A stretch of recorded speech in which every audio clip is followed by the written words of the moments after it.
Hello, good morning. আজকে আমরা ছোট্ট একটা সায়েন্স প্রজেক্ট করব ছোটদের শেখার জন্য।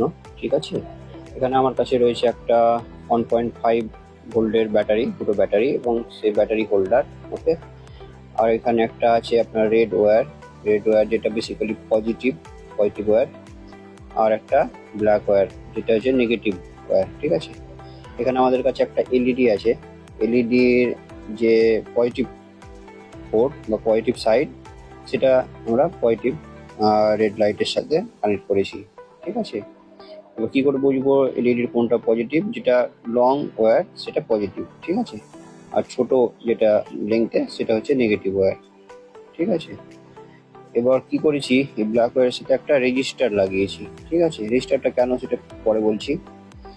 এই রেজিস্টারটা আমরা লাগিয়েছি। ঠিক আছে, এই রেজিস্টার যে নেগেটিভ আমার যে ওয়্যার ছিল, সেই নেগেটিভ ওয়্যারটা আমরা যদি এলইডির নেগেটিভ সাইডটাতে কানেক্ট করি, তাহলে আমরা দেখবো এটা জ্বলছে। ঠিক আছে, এটাকে আমরা একটু পার্মানেন্টলি কানেক্ট করে দিই।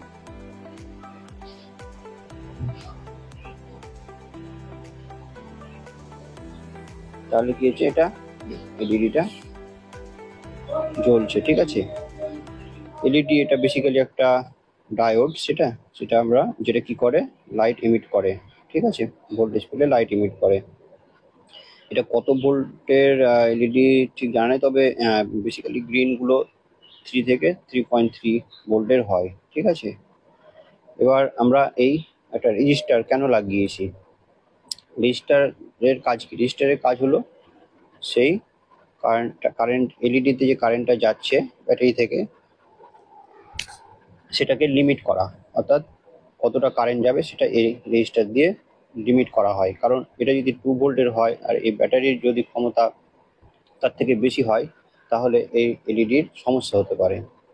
ঠিক আছে, তার জন্য কি করা হয়, এই রেজিস্টার দিয়ে এই ব্যাটারি এলইডির আপনার কারেন্টটাকে লিমিট করা হয়। আমরা জানি ভি ইজিক্যাল টু আইআর, অর্থাৎ রেজিস্টার যত বাড়বে কারেন্ট রেজিস্টার যত বাড়বে তখন কারেন্ট তত কমবে, যার ফলে এটাতে আপনার কারেন্টটাকে লিমিট করা হয়। এটা অবশ্য আমাদের ব্যাটারি যেটা আছে সেটা খুব কম ভোল্টের, 1.5 ভোল্ট, যেটা বেসিক্যালি এটার থেকে অনেক কম। অর্থাৎ এই ক্ষেত্রে রেজিস্টার না দিলেও কোনো সমস্যা হতো না, কিন্তু রেজিস্টার ব্যবহার করাটা সেফ ফর এলইডি।